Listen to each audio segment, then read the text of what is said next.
Nakikita niyo ba ho yung name dyan na Mary Grace Piatos? Wala po. How about Renan Piatos?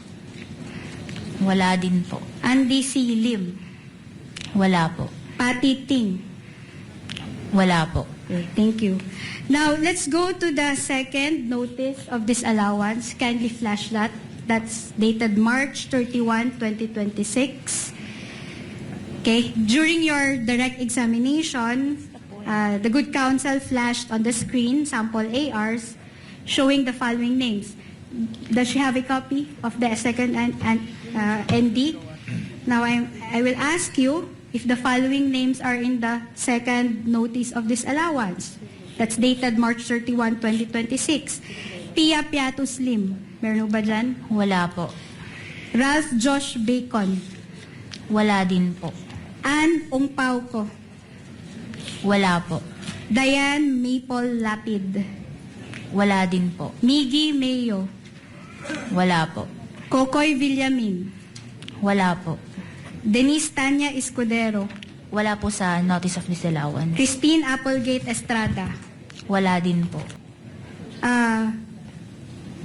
Okay. If the name appears to be funny, does that automatically mean that the name is fictitious? Kasi nga, may mga flash po na ARs dito. Your Honor, please, the question is misleading. The point of flashing these acknowledgement receipts were not the names. The names were incidental, that the names were funny or fruit salady or names of congressmen or senators, Your Honor, is immaterial. They were flashed because of the manner by which the funds were used. Your For Honor. medicines, Your Honor. Counsel explaining Attorney again. Caponan, you have to admit you had fun. You had fun with the names We had too so when much you were fun, using Your it. Honor, but Exactly. So That's let her cross the witness based on those and Please, Attorney utilize it Caponan. as well. Proceed, counsel. Thank you, Your Honor. So, you have identified this in open court, this summary and tabulations.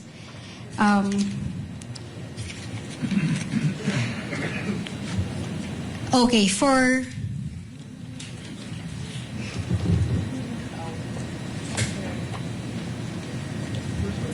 the first quarter, that's February 1 to March 30, 2023. Okay. Can you peruse this? This was marked as Exhibit P-1-33 of the prosecution. So that's the tabulation for the first quarter. Is that the tabulation that you made for the first quarter of 2023? Opo, ito po yung tabulation for the first quarter of 2023 ng DepEd. Okay, thank you. So, in this tabulation, you provided the date, the document, the particulars, and the amount. Opo, tama po. But you did not provide the place of payment. Wala pong, ang nilagay ko lang po hanggang dyang, Hanggang dito lang? Opo. Okay. Importante ba yung place of payment sa findings ng COA-ICFAO?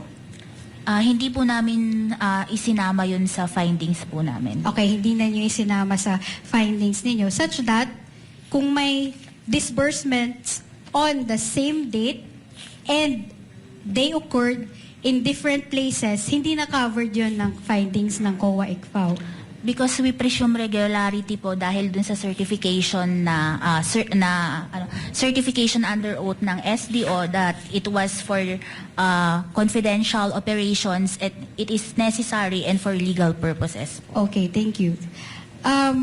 Okay, I'm showing you another set of, do you call this summary or schedule? Table. Tabulation. Okay, tabulation. This was marked as your Exhibit P-1-32. Opo, tama po. This tabulation pertains to, you're the one who... This is kwan po, for OBP for the third quarter of 2023 po. Okay. Hindi rin nakalagay yung lugar na place of payment in each of the tabulations that you made. Yung mga acknowledgement receipts po kasi sa OBP, walang nakalagay na address. Hindi, I'm asking you, Ask and answer, Your Honor. I'm asking her, Your Honor, That's the I'm answer. confirming na wala ditong nakalagay na place of payment. Opo, wala po. Wala po Okay, sa walang nakalagay. OVP. Okay, thank you. And, sorry, I'll go back to this document, no? Wala din siyang perma at pangalan mo. Kasi po, working paper ko lang po yun. Working paper mo to. Okay? Wala din siyang title, heading. Opo, hindi na po nailagay dito Hindi sa na part na nailagay. to. Hindi ka nalilito. Kasi po yung dates po is pertaining to the Okay. third quarter. Alright. Wala ding perma. No? Kasi nga working paper mo. Asked and answered, Your Honor. Asked and These are answered. working Your papers, Honor. no signature needed. Asked and answered. Move on, counsel. Your Honor, please, the lawyer counsel Asked and answered. is answering for the witness. I was asking for the signature. Your Honor, please. Attorney Lorna, it's okay. Asked and answered, counsel. Move on. She already answered that it's her working Okay. paper and therefore I'll did move not sign on. it. Yes, Your Honor. Of course, ito rin, no? This one is schedule P-1-34. Kasi hindi ko ma-identify kung anong schedule ho yan. Sabi Again, ko. Your Honor. Yung it may is a summary. mga nakalagay po na counterinsurgency, abuse prevention and control within schools, anti-illegal operations, at anti-extremism, it's for the Department of Education. Okay. Pero, okay, of course, it did not say the Department of Education. Opo, pero yun po yung Okay, yun. pinapertain niya. Sige. And then, etong P-1-35, ano ho ito? Kasi nakalagay ho, counter-insurgency programs, July 12 to September 30, 2023. Ito po is for the Department of Education for the third quarter po ng 2023. Okay, so, hindi nakalagay yung Department of Education Opo. dito. Okay. Kasi nga working paper mo lang. Opo. Okay.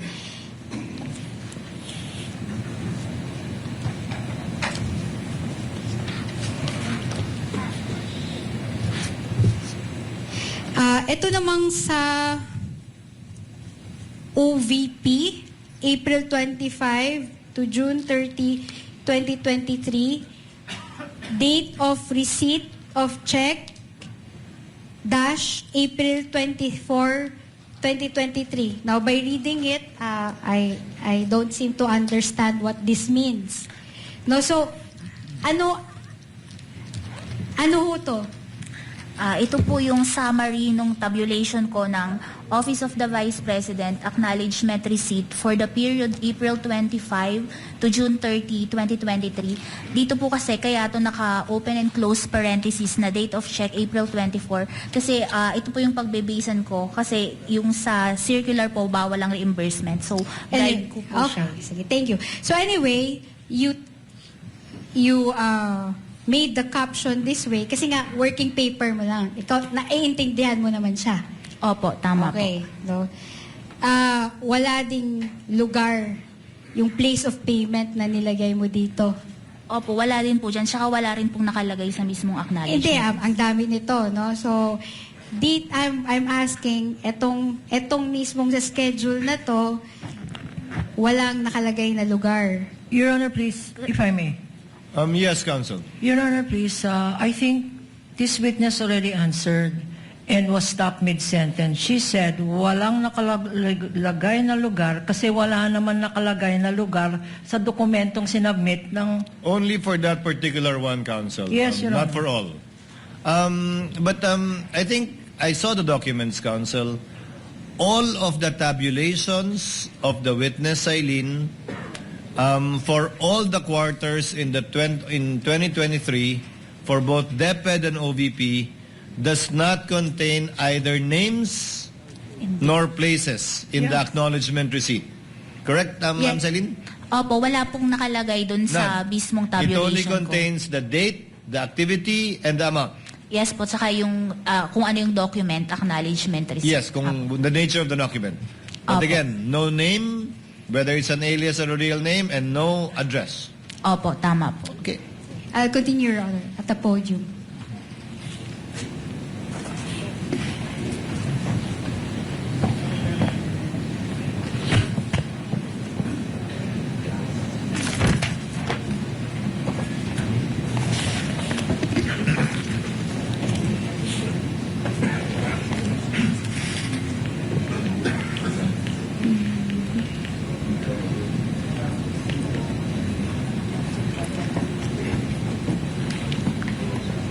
So,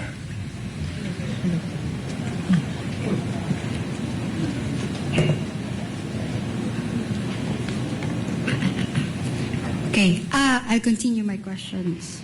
With my questions. Now, the ICFAO confines its audit on the face of the acknowledgement receipts, correct? Yes po. Okay. Whether, that is to determine whether the AR support the disbursements under audit. Tama Yes po, ang chinecheck po namin is yung acknowledgement receipt, sinusuportahan ba niya yung activities sa accomplishment report? Okay. Okay. In fact, no, si Attorney Wamil, if you know, he confirmed on August 3, 2026 hearing that the ICFAO does not verify the identities of the payees reflected in the ARs. Are you aware of that? We base po on the face of the document po. Okay.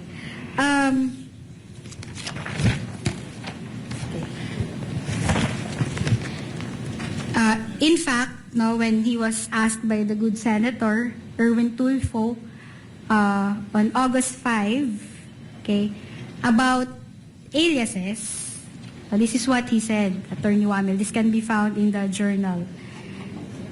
So, Senator Erwin Tulfo, so if this is not allowed or prohibited, I mean, bakit nang i-audit po ninyo ang Confidential Intelligence Fund po na OVP? Hindi nyo hiningi ang tunay na pagkakakilanlan ni Piatos, McDonald's, Mickey Mouse at iba pa? At ang sagot po ni Attorney Wamil, ang katulad nga po nung sinabi ko sa aking previous testimony, ang focus po ng audit namin ay compliance audit. So kung ano po yung provision ng circular, yun lang po yung ginagawa naming basis ng audit. Yes You po. confirm that? Okay. Is there a question here? It was Is there a asked and the question? witness answered, counsel. Proceed, Attorney Christine. Asked and answered already. Thank you. So, your audit is based on the provisions of the JC. Asked And- and answered, Your Honor. Okay. Compliance with the provisions of the JC. Correct? Likewise, asked and Asked answered, and Your answered, Honor. counsel. Okay, thank you.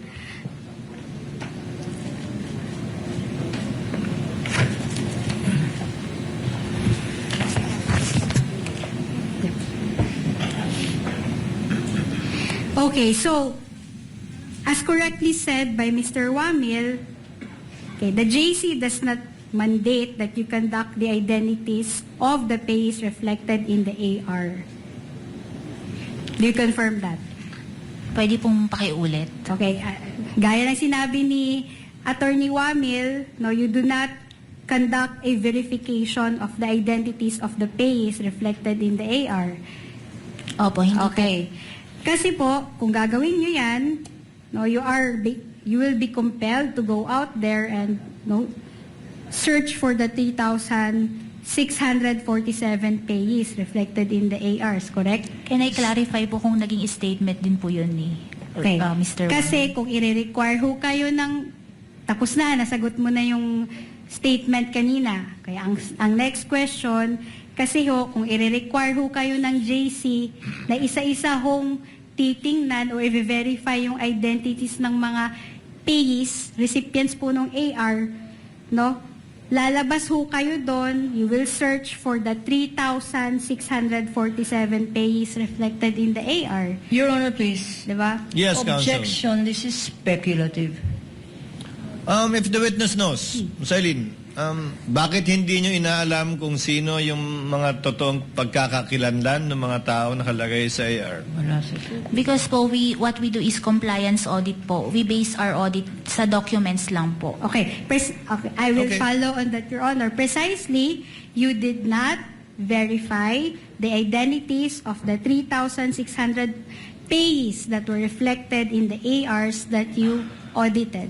Ask and answered, Your Honor. Hindi pa po, Your Honor. Hindi pa po. Actually, counsel asked and answered. She said earlier that Based on documents, Your Honor. they presume the regularity I think that was the answer to that question. They presume the regularity of the documents submitted to them.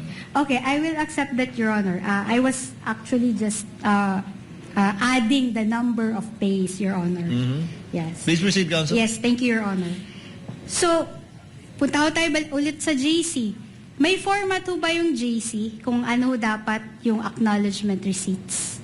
Ang nakalagay lang po sa joint circular is documents evidencing payments. No. Ito po yung tanong ko, no?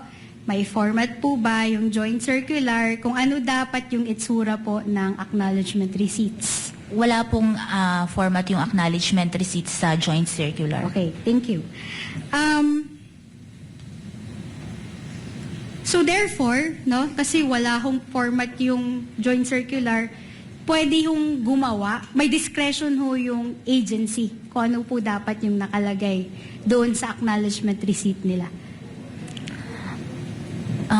Yung basta po makita namin sa dokumento yung proof of payment dun sa recipients po. Yun po Okay. yung i-check namin.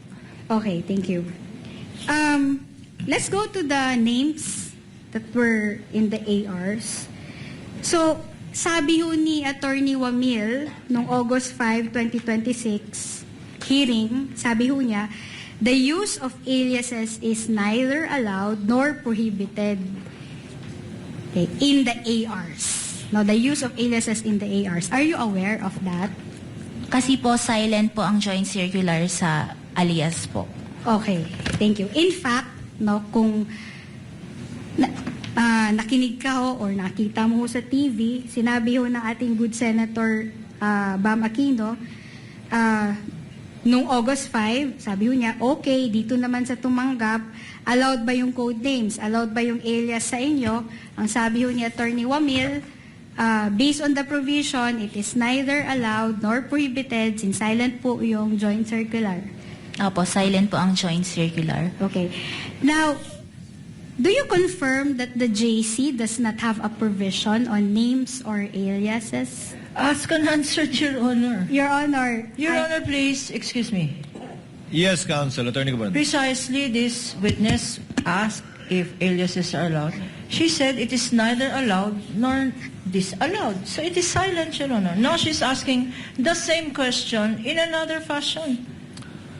I'll let it go this time for emphasis, Counsel, but move on to your next point after that, Attorney Christine. Yes, Your Honor. Do you confirm that the JC does not have provision on names or aliases? Kasi yung kanina silent ho yung sinabi.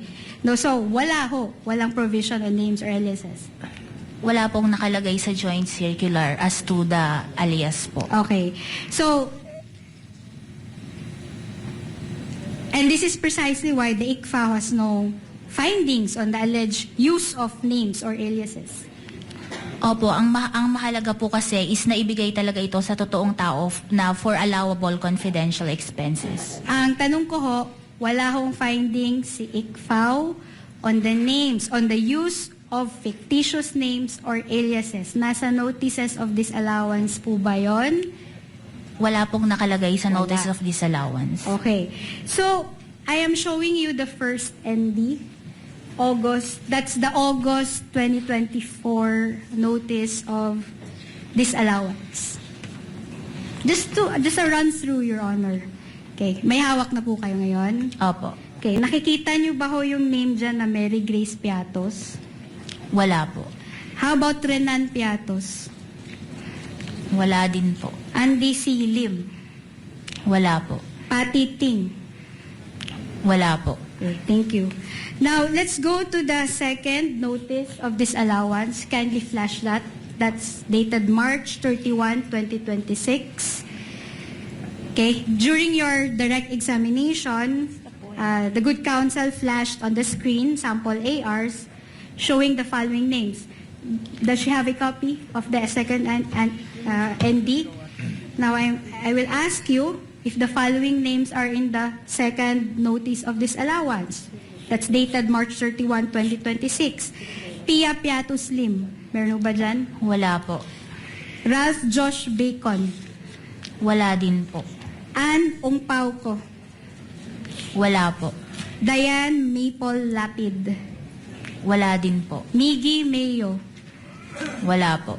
Kokoy Villamin, Wala po. Denise Tanya Escudero, Wala po sa notice of disallowance. Christine Applegate Estrada. Wala din po.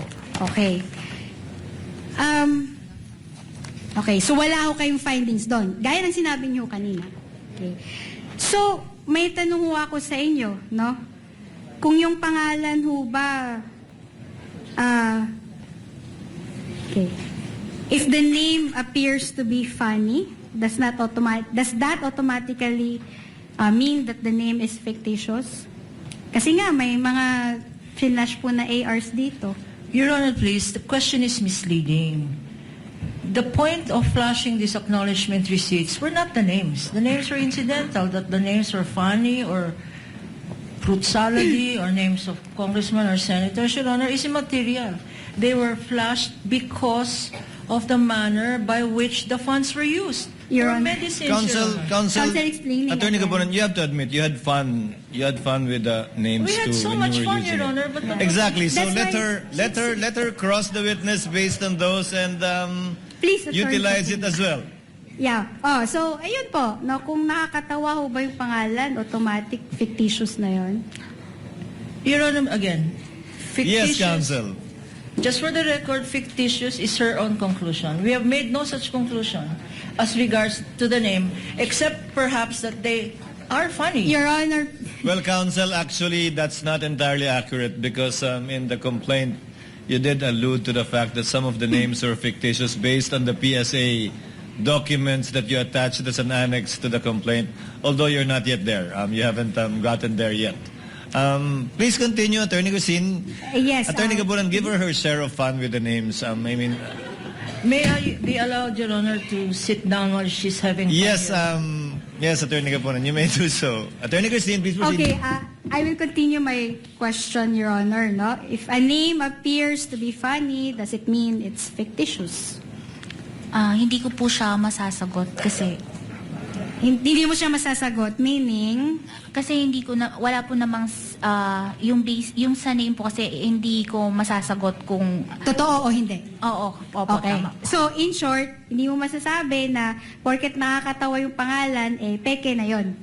Yun o ba yung sinasabi ninyo? Parang hindi po ako makakasagot dun sa tanong na ganun.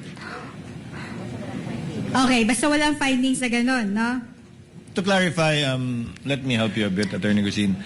Wala kayong binanggit tungkol sa mga pangalang nakakatuwa o nakakatawa sa dalawang notice of disallowance, Eileen. Wala, di ba? Wala po. Wala rin sa anumang AOM binanggit yon, di ba? Wala din po. Kahit yung mga lugar kung saan binayaran, wala kayong binanggit sa AOM o sa notice of disallowance, ma'am? Opo, wala po. Okay.